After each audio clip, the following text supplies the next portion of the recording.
Joining us now is Dr. Carl Hart. He is the chair of the Department of Psychology at Columbia University, and his most recent book, High Price, a neuroscientist's journey of self-discovery that challenges everything you know about drugs and society. Dr. Hart, thanks so much for joining me.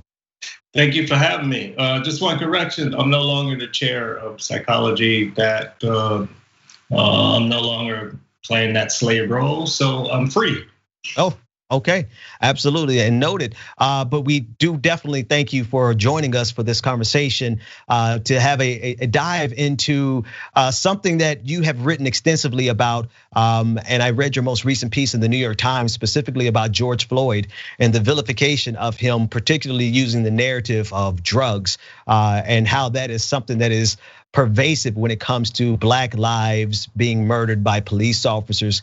Could you just kind of tell us about your experience and how it intersects precisely at that intersection and how it's so relevant in this moment? Let's take a step back. So one of the things I do is that for my research, I study drugs in people. So I bring people into the laboratory and we give them drugs like methamphetamine, crack cocaine, marijuana, you name it, in order to have a scientific database on what these drugs do or don't do to people, and also to help treatment efforts, so we know how best to block their effects and all of that sort of thing. So I have published quite extensively in the scientific literature on what drugs do and what they don't do. Mm-hmm. And much of what we believe in society about drugs is just myth. And when we think about drug myths, we have to go back to the 19th century, early 20th century, when we started passing laws to restrict drugs like cocaine and marijuana and those kind of things. And the myths that were used in order to get legislation to restrict these drugs in only certain populations primarily were filled with lies specifically about Black people, in some cases Chinese people, in some cases Mexican Americans.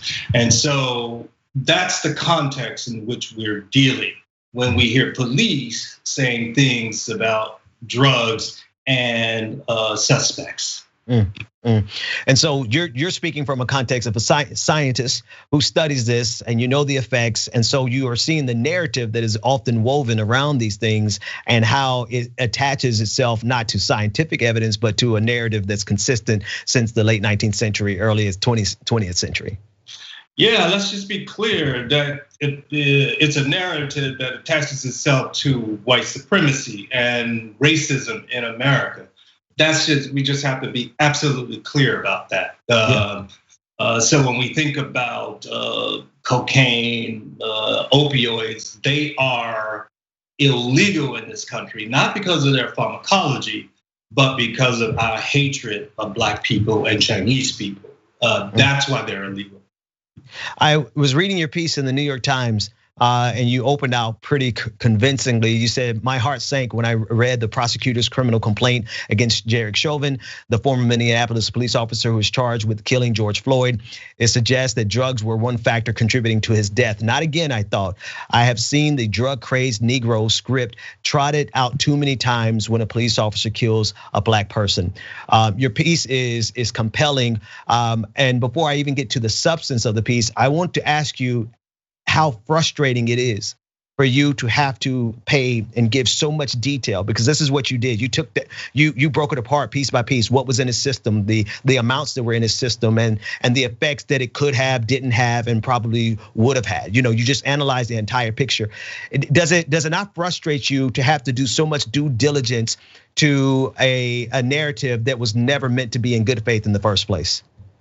Yeah, I think of my sister Toni Morrison when she said the real work of racism is to keep you busy. So but first they say you have no culture, and then you spend 2 decades proving that you have culture. Then they say your head is shaped funny. Then you spend 3 decades proving that your head is not funny. But that's what this is really about. I really would love being in my lab training students about neuroscience and drugs and this sort of stuff. I would really love just to do that, but you can't because of these kind of narratives that go on. And then it takes me weeks to write a piece like that and takes me away from my students, from my children, from my family, from all of this kind of thing. That's the real work of racism, to keep people like me busy. Even Martin Luther King said he was just a preacher and he just wanted to go back to his church, but you can't because of racism.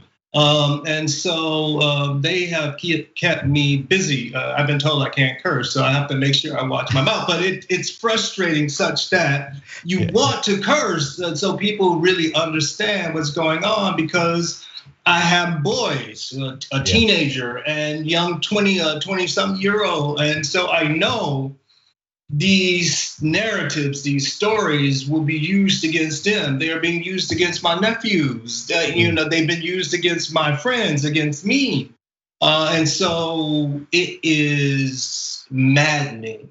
Yeah, that's what I felt as I read it. As I read your piece, I'm like, we should not have to give this much attention to detail to a disingenuous bad faith argument that has been debunked so many times, but not on behalf of Black people. And so you have had to pick up your rhetorical sword and to come into battle on behalf of Black people, because we know, I mean, if you look at the things that were in his system, right? This is not even a busy Saturday night for some of our white friends, right? This is like low level stuff that is not, but it does not stop the authorities from using this narrative to protect one of their own. Talk about how this is a shield. This is a shield not only around white supremacy, but this is a shield around the police state, which is exacerbated in the Black community. Yeah, it is. It's a defense that works, and it's a defense that once you trot it out, they are no longer questioned. Let me just give another recent example. We can think about this young brother, Laquan McDonald from Chicago.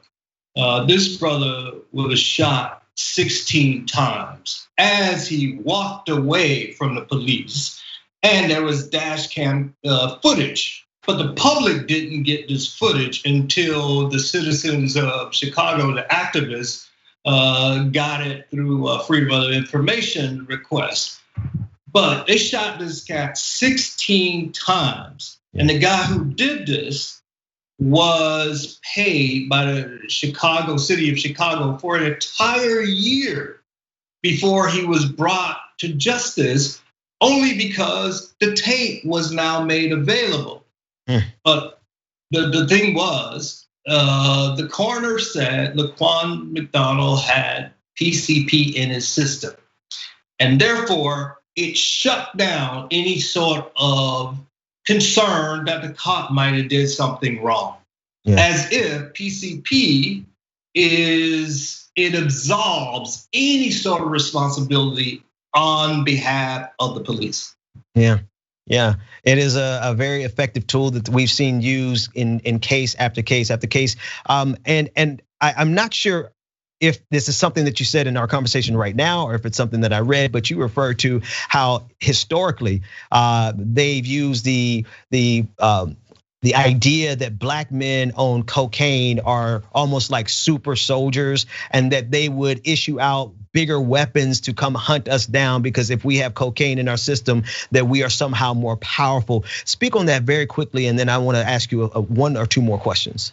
Sure. So back in the early 1900s, there was this rumor started by Southern police officers that they were moving away from the .32 caliber weapon to the .38 caliber weapon, because they said that Black men in the South who were on cocaine could not be stopped by .32 caliber weapons. And so they describe in the New York Times, in fact, they describe how the sheriff shot this brother 6 times in the heart who was on cocaine and couldn't stop him.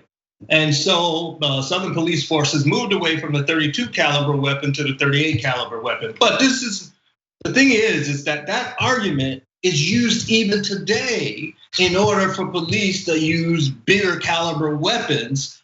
They say somebody was on PCP on PCP, you have to shoot them 28 times. All of this stuff is just nonsense. But you hear these arguments even today, and they have their roots, as I said, in American racism.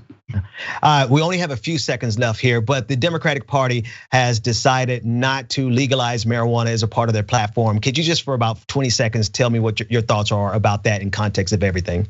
Well, you said I couldn't curse. I'd really like to tell you what I think about that in curse words. I mean, it's ridiculous. I mean, it's really ridiculous. I mean, we have 11 states that have legalized marijuana for recreational purposes, and 33 in DC have legalized it for medical purposes, and the Democrats are behind. And it's inconsistent with the Declaration of Independence, for example. If anybody knows anything about it, where it says that we have the right to life, liberty, and the pursuit of happiness, so long as we don't interfere with others to do the same.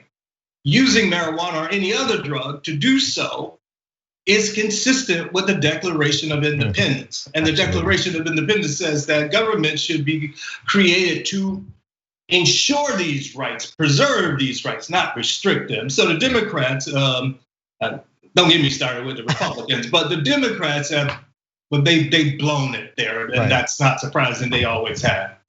Dr. Hart, I appreciate your time. I understand your frustration, and there's some words that need to be said about this. So maybe I'll get you on my podcast and you just let them rip. Thanks so much for joining. You have to have me back, man. I have a book coming out in January. I'll be back. Like what you see? Click the subscribe button below, and don't forget to ring the bell to never miss another video from the Young Turks.